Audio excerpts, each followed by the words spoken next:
everyone, welcome back to my channel. মই আজি আপোনালোকলৈ এটা নতুন ৰেচিপি আনিছো। হেতু হৈছে জহা চাউলৰ পোলাও। এটো একেবাৰে ইজি ৰেচিপি হয় আৰু মই প্ৰেছাৰ কুকাৰত বনাইছো। আপোনালোকৰ যদি ঘৰত বাসমতি চাউল নাই তথাপিও আপোনালোকৰ জহা চাউল থাকিলে পোলাও বনাই খাব পাৰিব। বলক ভিডিওটো ষ্টাৰ্ট কৰো। পোলাও বনাবৰ কাৰণে মই জহা চাউল লৈছো 250 গ্ৰাম। আধা ঘণ্টাৰ কাৰণে পানীত তিয়াই ৰাখি এটা খৰাহিত টুকি ললো। আৰু এতিয়া কুকাৰটো জুইত বহাই 1.5 চামুচ ঘিউ দি দিছো আৰু ঘিউখিনি যাতে গুটে সাইডে সাইডে লাগে। আপোনালোকৰ যদি ব্ৰাছ থকা হেতা থাকে তেতিয়া লগাই দিব পাৰে। মই কুকাৰটো জাস্ট ঘুৰাই দিছো যাতে গুটে সাইডতে লাগি যায়।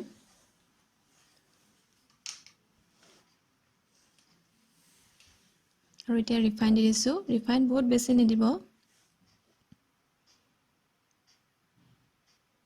ৰিফাইনৰ পৰিমাণটো দেখুৱাইছো।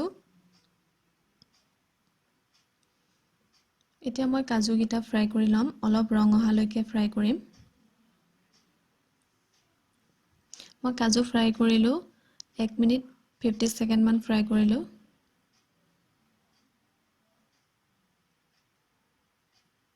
কাজুখিনি এটা ধুনীয়া ৰং আহি গৈছে। ইয়াতকে বেছি ৰং অহালৈকে ভাজিব নালাগে।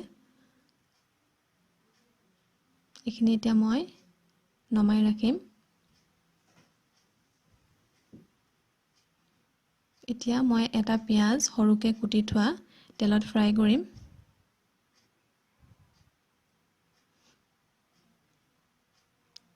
এইখিনি মই 1 মিনিট মান ফ্ৰাই কৰি লৈছো।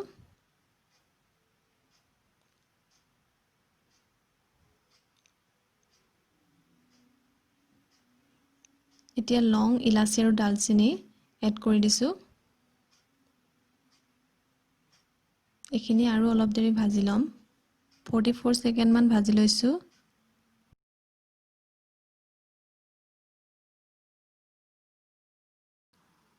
এতিয়া মই চেনি 1 চামুচ এড কৰি দিছো আৰু এইখিনি 2 মিনিট মানৰ কাৰণে পিয়াজৰ অলপ কালাৰ এটা অহালৈকে ভাজি লম।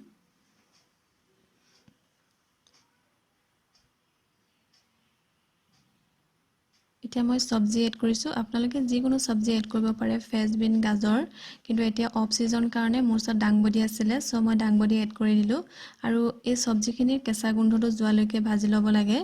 মই ফ্ৰাই কৰিলো 2 মিনিট 40 সেকেন্ড মান।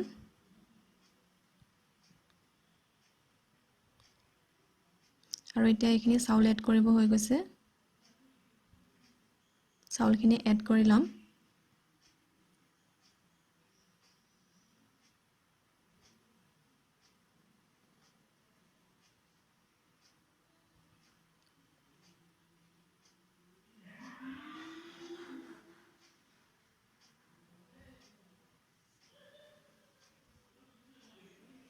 চাউলখিনি এড কৰাৰ পিছত অলপ দেৰি ভাজি লম 4 বা 5 মিনিটৰ কাৰণে। বহুত বেছিও ভাজিব নালাগে।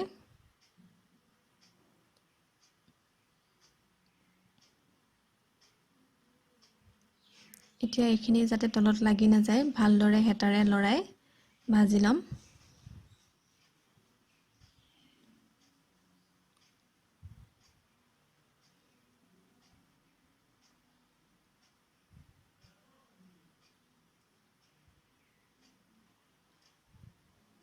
অলপ দেৰি ভজাৰ পাছত এতিয়া মই কাজু গিটা এড কৰি দিছো।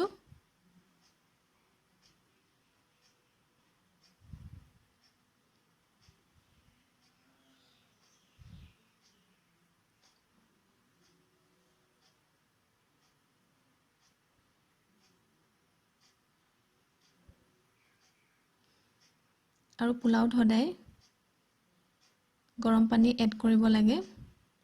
এতিয়া মই পানী 1 কাপ দিলো। টোটাল পানী ইউজ কৰিছো 325 ml। 1 কাপ চাউলৰ কাৰণে 1.5 গুণ পানী ল'ব লাগে জহা চাউলৰ কাৰণে।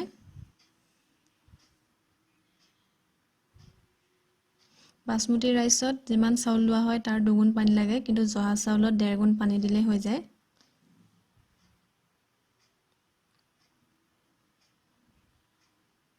এতিয়া নিমখ মই আধা চামুচতকৈ অলপ কম দি দিছো আৰু ঘিউ 1 চামুচ দি দিম।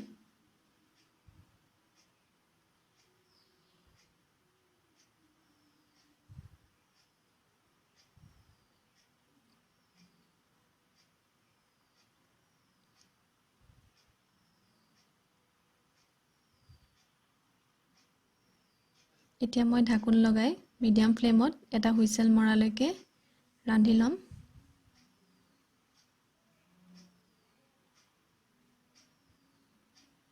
এইখিনি মোৰ পোলাও ৰেডি হৈ গৈছে আপোনালোকে হেতাৰে তলৰখিনি আৰু ওপৰখিনি দুইখিনি মিক্স কৰি ভালদৰে লৰাই দিব এইখিনি এনেদৰে লুটিয়াই দিব লাগে এইটো খাবলৈ বহুত টেষ্টি হৈছিল একদম ৰেষ্টুৰেন্টৰ নিচিনা আছিল আপোনালোকৰ যদি জহা চাউল থাকে ঘৰতে বনাই চাব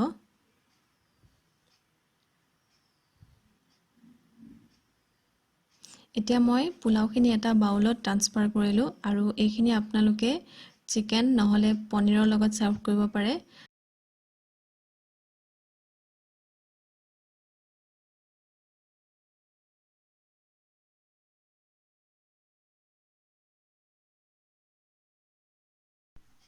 আপোনালোকে যদি মোৰ ভিডিওটো চাই ভাল পালে প্লিজ লাইক কৰি দিব আৰু এতিয়ালৈকে যদি মোৰ চেনেলটো সাবস্ক্ৰাইব কৰা নাই সাবস্ক্ৰাইব কৰি দিব thank you for watching bye by